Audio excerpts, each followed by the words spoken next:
Hey boys and girls, the Junkman here with another episode of DETALKS. And joining me again is Levi Gates and Chad Kirby. We're getting our bump together. Yeah, we got it. And on this episode of DETALKS, we're going to talk about products, what's best for the professional detailer as well as the weekend warrior. We're also going to step into how to get past some of the gimmicky stuff out there, how to tell what's gimmicky, what's necessary. Yep. So we're going to start with our panel here on to the left. Levi, take it away. Appreciate it. Well, like I said, I've been a detailer for 20 years, and I've seen a lot of products come and go, but I've seen a lot of products that I've chosen certain lines and just stuck with them. Because? Because they work. Because the price is right, and because the quality that I get out of the paintwork or whatever I'm doing works. And if it ain't broke, don't fix it. Now that's a real good way. You say because it works. Of course, cost would factor into that. Being in a business, being in a business, you got to make sure everything is accounted for, or you can get it down. Because there are some great products out there. There are some other products that are 4 or 5 times the cost, and it's exactly the same product.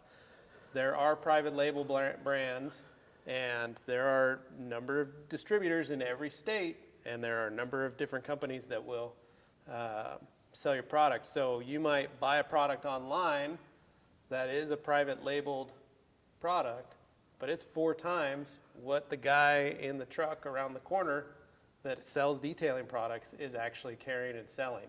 So one is learning if you're in a business with it, if you're in, not just a weekend warrior, but professional detailer, and you need to figure out how to account for the costs or usage of that chemical. Find out who the manufacturer is. Yeah. Check the SDS, the old MSDSs.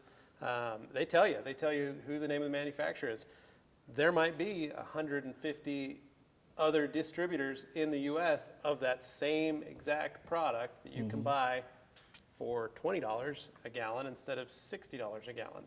But a lot of it is just learning, and a lot of that is just some basic chemistry, a good sense of smell, touch, and using your brain and reading up on it. Well, oftentimes I've seen though that those products that are being rebranded are also being cut down as well. So they're not quite as effective as the original source. Now, have you ran into an issue being in airplane detailing? Have you ran into say a product was marketed because car polishes or car waxes won't stay on an airplane because it moves at this speed, so you need to buy this product because you've seen that kind of marketing. I've seen things like that, but but I've also seen where people have tried to, like one of the things that that's been prevalent in our industry for aircraft detailing is having Boeing approved or Cessna approved product, which isn't necessarily the case. You don't have to have approved product because the list of of products you don't want to be using is much shorter. Yeah, you don't want to eat beans by the Jolly Green Giant because you want Van Camp's. Exactly. That's right. Now, for me, it's all about what works. Yep. Because I can take 20 products to Tuesday, and when it's all said and done, and you look at that car, you will not be able to tell what product I used on what section. Yeah. Because once you understand how to use a product, you can pretty much pick up any product that's similar and get similar results. The way I explain it to people is it's like driving a car. You don't get a driver's license and then you're licensed to drive whatever car you got your license in. So if you go to drive a different kind of car, you got to go get another license. It does not work that way. There are subtle differences with various brands. But for the most part, if you understand how to use a polish, then you know how to use a polish. The same with a compound. The same with the Carnauba paste wax. Like I said, there are subtle differences sometimes, but technique, and that's my favorite saying, technique trumps product 365, 24/7. Absolutely. Yeah. And the other thing is with that research, find out about the companies. One thing that I'll say it, the reason I love Optimum is you can contact Dr. G. He's the chemist, he's the CEO of the company. If you have questions about it, you can call the number on the bottle and he will 9 times out of 10 answer the phone. And you can talk to him and you can ask him. Make sure you've got a guy that, or someone that you trust that can kind of help you answer some of those questions. There's a lot of detailers that just, I use this and it doesn't work.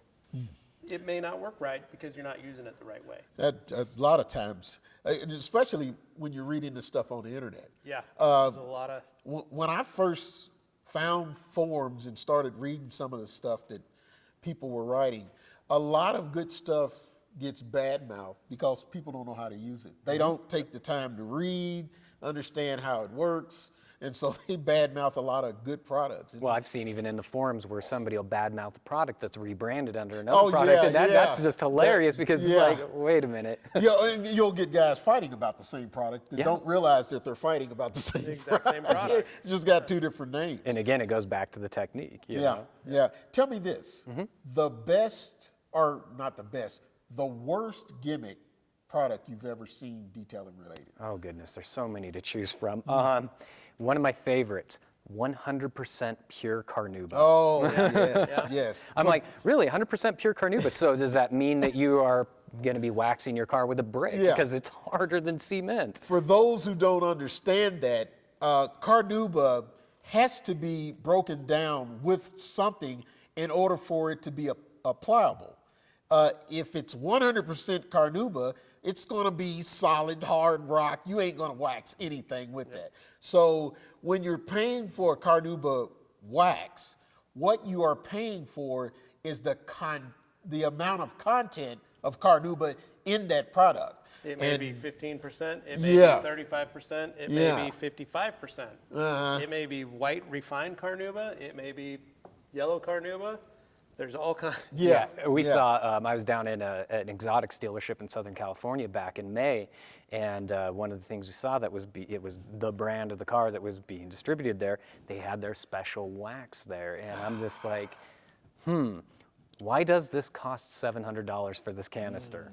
Because somebody will pay it. Exactly.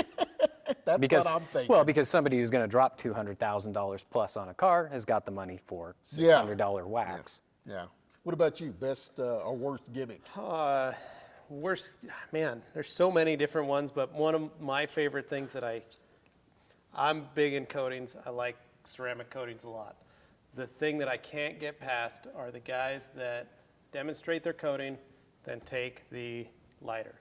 Plastic big lighter, and scuff up the surface to show you how good their coating is. Well, what they don't realize, and what some people don't realize, is that is just surface tension on clear coat. You can change surface tension with anything. A spray wax, a quick detailer, carnauba wax, heck, even a freshly polished paint. You can hit it with with that Bic lighter and do the same thing. Rub off those marks. They're not going to stick in the surface. Yeah. The ceramic coating is just one more thing to change surface tension.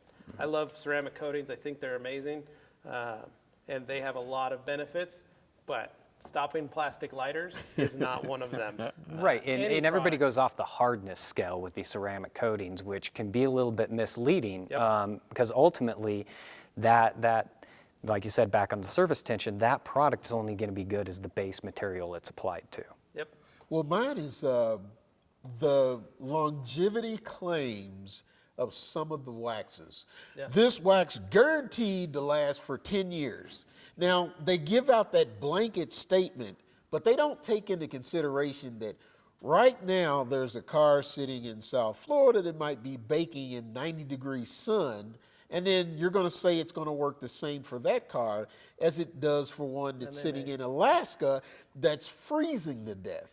You know, and that car may be running through a hydrofluoric car wash, Yeah, hydrofluoric acid yeah, car wash yeah. every 3 days. Like, it's amazing that you got to, weave your way and teach your customers. Yeah, yeah. That and the paint pens. Watch this scratch disappear. Oh. Folks, if you fall for that, go get a Sharpie marker, okay? Just get the color of your car. It'll do the same thing, all right? Well, that concludes another episode of DETALKS. This is the Junkman along with Levi Gates and Chad, and we will be back with another episode. Stay tuned.